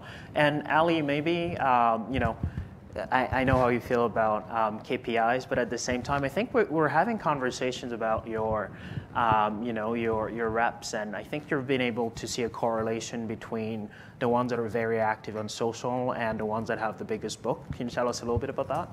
Yeah, so our the advisor who's bringing in the most net new assets to our firm is the most active user that we have on social, which is a really interesting metric, and I don't think that's by accident. I think what that is wealth management being a relationship-based business. Again, it's increasing touch points and it's increasing visibility, and people aren't handing over wealth like they're, putting a token into the subway machine. Like, it's a very long process. And I think being active on those platforms, really for the first time in our industry, is a huge competitive advantage for our advisors. And we operate in a very regulated industry that has a lot of rules. You can't say this word, you can't say that word, you can't do this, you can't do that. And for us, using Hootsuite, it's allowed us to have flexibility and to empower our sales force to really be able to communicate with their clients. So yeah, I think we do see a really strong tie between asset growth and social, because it's a means to communicate in a new way. Got it. Okay. And I guess, question to the group: are there KPIs that you think matter most than others? That might be an unfair question to ask, but do you hear KPIs that people are very focused on that you think, I don't care as much about these ones, I care about these ones? I think likes now are overrated compared to click-throughs. There's a bunch of stats that came out, I think in February, around people liking tweets but not actually clicking through. The percentage is so small. It's just an automatic reaction now to like. So I find more value in something like a retweet or a click-through than something like a like that is still engagement, which is always the generic answer for what's important on social. But I think there's levels of engagement, and that's way down the totem pole. Is it because it's more direct response? It's just passive now. Okay. If you look at people's likes or favorites or whatever they call it now, there's so many more of those, but a lot of the articles have nothing to do with their brand or what they're trying to do. Got it. Okay. I guess you speaking about that, it brings us to maybe a topic around paid versus organic. And maybe, Katya, I'll ask you this question first. When you think of your mix when it comes to social, can you tell us a little bit about the mix that you guys have at Microsoft with paid versus organic? So first of all, it's something which is evolving very rapidly, I would say. So it's important to follow the trend. Currently, I would say that 20% of our posts are paid. Okay. It doesn't mean that, well, I would say that the amplification and the reach is pretty the opposite. Okay. Are you seeing more return on one versus the next? Like, are there certain types of marketing activities? It depends on the objectives. But I mean, the fact that we're able to identify through social listening what is really compelling for people, and that we have this ability to make the amplification through paid is definitely something that is important in our strategy. Got it. Okay.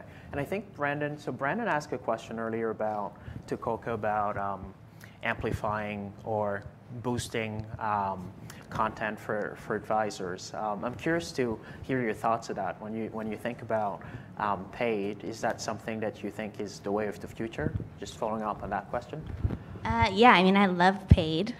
I think, so what the strategy that we used internally was we did a lot of sort of just testing, I'll use that word, to see what people were responding to internally. So did they like content around global market updates, or did they like content from, our CEO being on BNN, and what did they respond to, and what did they share, and what did they like? And once we got a better sense of what our internal stakeholders and our sales force liked on social, then we started putting money behind that. And then we found that as a result of that, we increased our engagement, we increased our followers, et cetera, et cetera. And then in terms of amplifying that, we use Amplify. We love Amplify. Yeah, we always see great returns on paid, always. How can you not? Do you guys provide a budget to the advisors to boost their own content, or no? So no, technically. However, we create the content for them. So we'll create co-branded content for them. Okay. And then they can put however much money they want behind it, and then we reimburse them for half of it. Oh, wow. Okay. So they can expense it. Yeah. Okay. Okay. So What it's just about- like traditional advertising. The platform's different. Got it. Okay. And what about you, Kareem, when you think of that mix? Because you've got a different audience. Yeah. So for international recruitment, almost all of our content's paid, just because our natural audience here it is in Ontario and the GTA. So if you look at our followers, they skew heavily in that thing. But we have a huge international outreach mandate. So we put a lot of money behind. If we have recruiters going out to Southeast Asia or Africa and stuff, we put a huge runway up to that to let students know that they're coming. They can book one-on-one appointments. They're coming to this school. And we target down to like school, city, super, super granular to make sure that it's hitting the right audience. And massive return on investment. Our CPCs are really, really low, which is good. And we also do it for larger events. But I find that paid's going to be mandatory soon. As more and more of the companies become public and they have to report profits to shareholders, that's why the algorithms are skewing in that direction now. And there's more and more people on social as well. Yep. More noise. That makes sense. One final question, and I would love to take some questions from the audience as well. And it's something that you touched on, Katya, in your presentation, this notion of, I think the challenge for a lot of marketers is that you have to use a variety of tools to do a variety of things.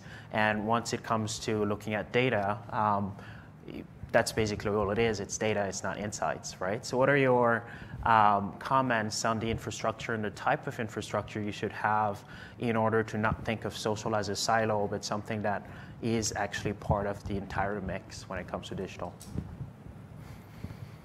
So there are two things.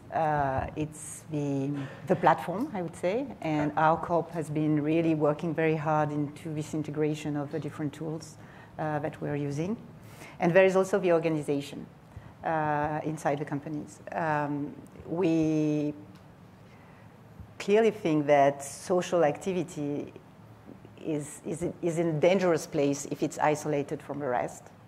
And if there are different social pods across the organization, just because we are seeing from our customer behavior that a lot of things are interacting first, and that we need to create, because things are changing so fast, we need to create this excellence pool, I would say, where we have all the learnings shared across a little team so that it can be applied into all the areas of your portfolio. So that's the 2 points. I mean, integrating of the tool, integrating of the teams also, to make sure that we are constantly taking the benefits of the learnings that we're having on a day-to-day basis. Got it. And that's important, because I guess the customer that's interacting with you on Facebook is the same customer that's going to call you, and it's the same customer that's going to be doing other activities as well. How do you think about it, Kareem, when you think of social and how to not make it a silo? Is there any advice that you have for people here? So Ryerson has about 270 social media accounts. 270? Yeah. Wow. So it's very siloed. And what do you use to manage those? What we've done is we've picked out the top 15 kind of influencer accounts out of those, and kind of had those kind of steer the direction, and we use Hootsuite to do that. But it's naturally going to be siloed in an institution that large, but understanding that it's kind of like, I look at it almost like Walmart. Like, there's the greeter at the front, so that's kind of us to do it. And then there's other aspects of the store, and it's in departments and it's siloed in a way, but we all come back to the same goal.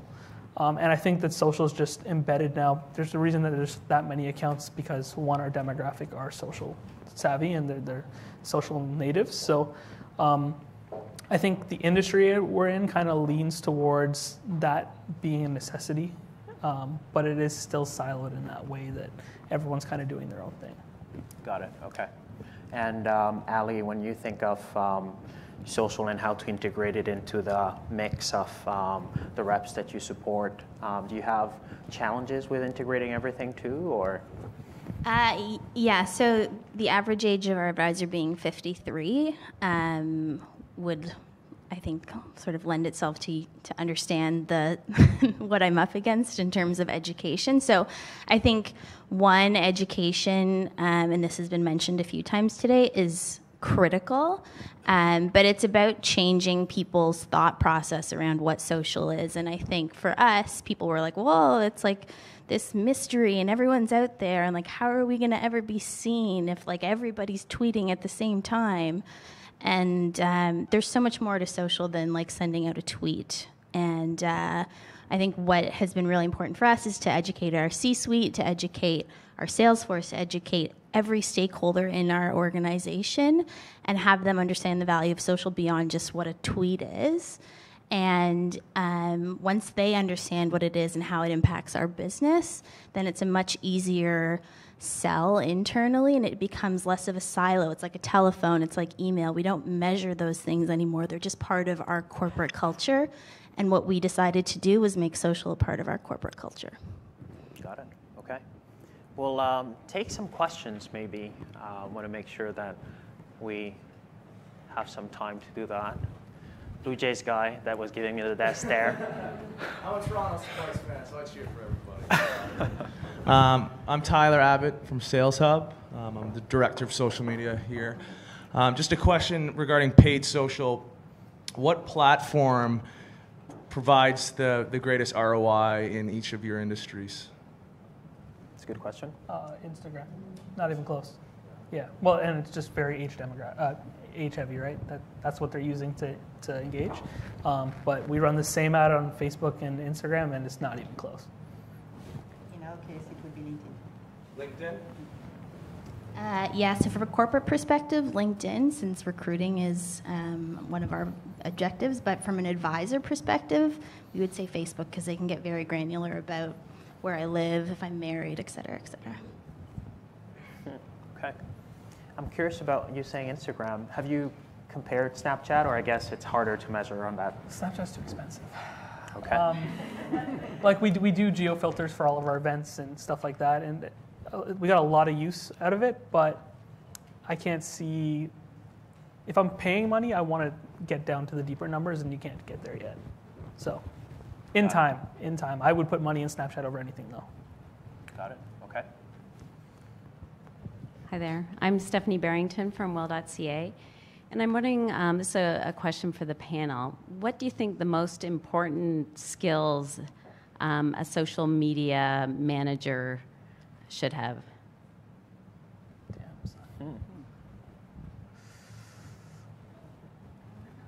I think you need to be clever. Agree. That's a basic, I think, right? Being clever. And I know this isn't realistic, but being able to be aware of what's happening kind of at all times so you can make clever commentary about happenings in the world. So, yes, you have to sleep, obviously, but, or not, I don't know, whatever. I think, just being able to be constantly aware and having a unique perspective is really important.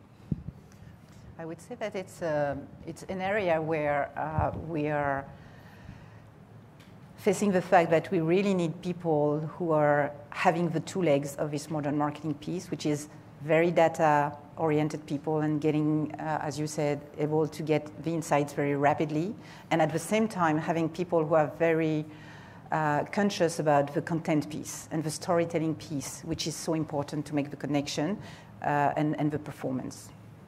I'll echo what both of them have said. Being current, a well-timed tweet on a current event is gold. And two, being able to look at analytics and being able to pivot your strategy on a weekly basis, if you have the time to do so. Hi, Sarah from the Toronto Public Library. And my question is related to what you were speaking about, like the silo effect and having multiple accounts on the same channels. At the library, we have our main channels, our main accounts, and there's a lot of reluctance to expand to have other accounts. And this is partly of a control issue, but the result of that is offering many different services to a plethora of target markets. I don't feel that we're reaching and getting as many bums in seats for programs or expanding our collection, things like that. So I guess my question is, how do we incorporate that and sort of, ensure that content is still accurate, relevant, but reach and have a better ROI on our services and what we offer? Question, I think. Have you experienced, do you have a paid budget at all? There's a little bit, yeah. I would test that out. And I think now it's so much harder because of so much noise and so much accounts, as Walker was saying earlier, that starting a new account from scratch, especially on something like Twitter, is very, very hard to scale up. So I would double down on the accounts, but try to play around with some paid to see what's actually getting returned. Because the good thing about paid is you can see what's being clicked through consistently all the time, and how much it costs to do so, and target it a little bit towards those audiences. And then A/B testing on what's working with that kind of stuff, as she mentioned earlier. But it's a time thing. Yes. Okay. All right. Thanks. Got a couple questions up there. My question's around content. You all mentioned that you put content out through social media, and that's how you generate leads. Is there any process that you use for vetting that content? Because obviously you have to make sure it comes from an accredited source, and there's a lot of fake news, and also I've seen a lot of statistical information today. When you're sourcing out stats, do you go to, who do you use atypically? And I would assume that you have to make sure that it's an accredited source that's gathering that information. And what do you do to personally ensure that on behalf of your company? So that's around third-party content. Can I actually tack on a question to your question? Okay, sure. I'm curious, because that's around third-party content. I'm curious as to what people's mix is of company-owned content and third-party content as well. But maybe let's answer the question first. So from a corporate perspective, we use all original content. We have a whole host of analysts and research guys who write updates about various topics in the market. So we don't, from a corporate perspective, use any third-party content. It puts the clients at risk ultimately, and it could reflect an opinion that doesn't reflect the firm. So for us, it's just, we're not even going to go there. That being said, we do encourage our employees, our investment advisors, to use content, but we use Amplify, so everything has been compliance approved and is vetted ahead of time. So there's no chance of content going out that we haven't already signed off on. And then we feed in our corporate content to Amplify as well. So they have a mix of original content as well as third-party content that's relevant to high net worth individuals, market updates, general sort of lifestyle commentary. So for third-party content, I would say that it's part of the contracts that we're having with those guys. If it's embedded and if it's approved, we are able to use it. Same for customer stories. So when we are developing a customer stories with one of our customers, we make it very clear from the very beginning that social is part of the different type of media. And obviously, we only use the content, the customer stories, which has been approved by the customer. For us, it's interesting because students are actually technically a third party because they're not officially employed by the university for the most part. But what we do find is that student-generated content is usually the most engaged with. So we have a mantra at Ryerson is that you approve the student, you don't approve the actual tweet, because it would take way too much to go through each tweet. So we just really vet what that third party is, and thorough interview process, and making sure they understand what the university's position is and that kind of stuff. Don't disparage other institutions and things like that, but we really place trust in the actual person versus trying to go through every tweet and click approve, approve, approve. I guess it's hard to do it through tools to vet. I'm assuming you guys have a policy. We have a policy at Hootsuite as well that we take a look at, and as a company, we'll let, obviously, employees, we're a social company, so everybody's encouraged to share content, but there is some policies that we have around brand and around some of the things that are acceptable or not, right? So I think there's a bit of the onus that's put on people. But agree with you today, in today's age, there's a lot of third-party sites out there, and it can get very hard to find out what's real and what's not. But some of the people. I have one last question. This is for Kareem. You talked about dark social, and obviously Snapchat and Facebook groups. Are there other areas that you're identifying? WhatsApp, Instagram stories. There's things like Yik Yak and Whisper that students use, and we're monitoring it, but not as much as we can. So there's lots of that going on, but the percentage of students on dark social versus traditional is not close, and it's making it really hard for us to pull numbers. Like, we have to manually count and pull on an Excel sheet right now. Well, I imagine Snapchat will probably change dramatically with their large IPO recently. Yeah. But at the same time, from a social media perspective, I think every industry, every group wants to have a group within a group where they can talk to their peers and not necessarily engage other industries. And I think, being able to identify that, but somehow, get your message heard. Well, so do I have like 2 seconds to talk to this? So we had the biggest problem ever is that a third-party company was creating the accepted groups every year, and they were selling that data to whoever they were selling it to.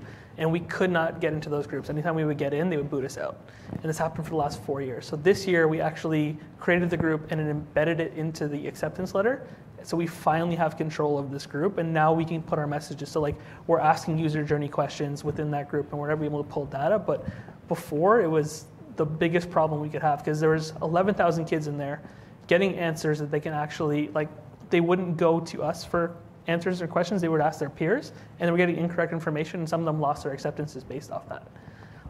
So now that we have control of it, we can monitor everything that's going on. So you're right, the group within a group is a problem, but there's an opportunity if you can kind of get in there early enough to kind of moderate it. I think we have time for one more question, maybe over there. Hi, I'm Krista, and I found this panel really fascinating. I work with U of T, actually. I'm a social media officer, so it's really nice to hear you speak about the audience that I'm really engaged with, too. My question is about touch points. So you talked about, figuring out the people that are talking to you every day. Maybe they're talking to you when they're accepted, they're graduating. And if you're using Instagram, more for Kareem, but for all panelists, how are you reporting on this? Are you doing this on a weekly basis? Are you compiling lists? Where does that get measured to, upper management? We do weekly reports on all social media and web and that kind of stuff. And then I do a deeper one monthly that kind of pulls all those things and kind of goes into the strategy and pulls out trends of what's happened on a weekly basis. On Instagram, it's a little bit harder because the stats aren't as in depth and it's harder to tag things. The tagging feature in Hootsuite is going to be awesome now that it's kind of been a lot more user-friendly than it was before. So we really just tag, report weekly, and then strategic insight on a monthly basis. So maybe one final wrap-up question to the panelists here.